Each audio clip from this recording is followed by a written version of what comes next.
Okay, I'm here with a new Kreg jig from the Home Depot, and for the Home Depot Seeds program, just kind of showing how it works. It is the Kreg Pocket Hole Jig 500 series. Seems like it's a pretty nice little setup.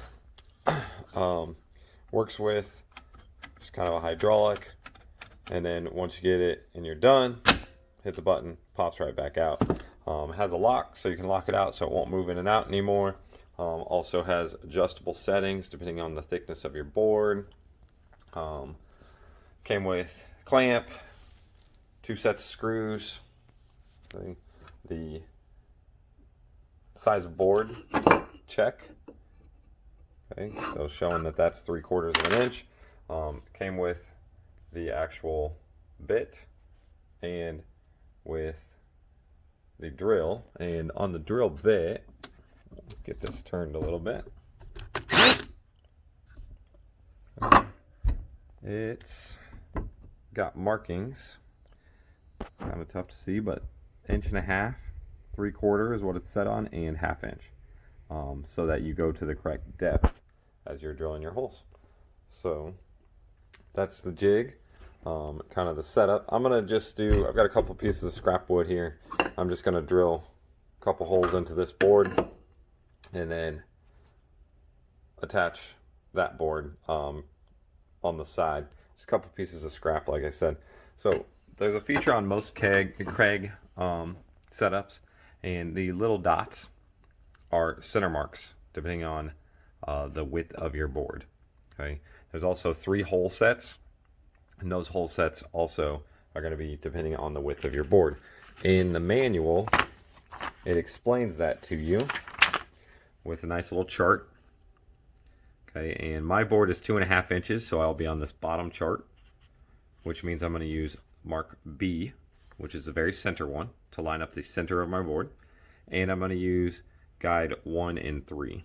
Okay, it looks like I turned to the non-English page, but I'm going to use guide 1 and 3 to drill my holes with it lined up on the middle mark for the center. So I'm going to kind of do that. The really nice thing about this, I can line this up one-handed, still hold the camera, clamp that with one hand, double check, yep, still happy with it, clamp it tight. Okay, and it's in there solid. So that's a really nice feature. Now before I do that, one other feature with it that you have to check, the little gray button, there's a gray button on both sides, and there's 3 notches. The bottom one is for 1/2 inch material, the middle is 3/4, the top is 1.5 inches. Okay, and I have 3/4, so I pinch both, and then I'm going to lift that up, which is a little hard to do one-handed, so I'm going to go ahead and get that set up and get the board back in there, and then we'll drill the hole. Okay, so it's all set up. You can see that the notch is now on the second notch, so that it's at the right height, and it actually just sticks up a tiny bit. It's all clamped in there tight, so I'm going to go ahead and drill the 2 outside holes, is what you're supposed to do on a 2.5 inch, 2 3/8 or wider board. So I'm going to get that inserted and set up. And then the second one.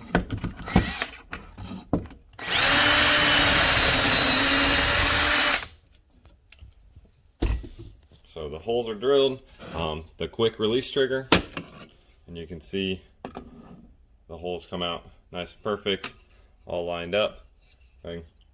So then I'm going to use the clamp that they send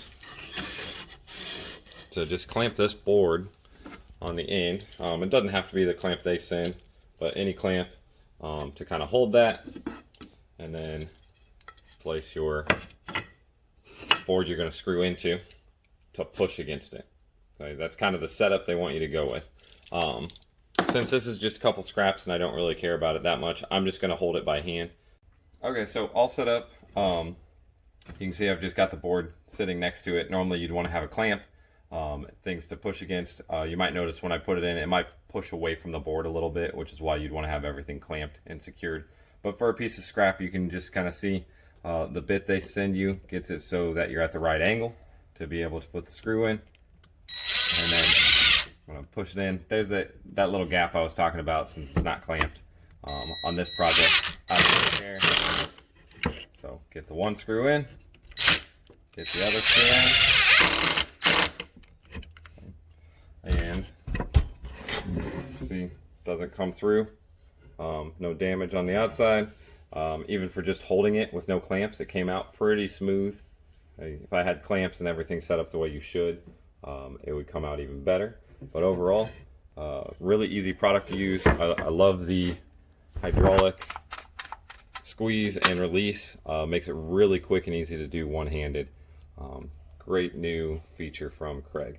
So that's a quick review and how-to on the Kreg Pocket Hole Jig 500 series. I'd highly recommend it, especially if you need to do any sort of pocket hole projects.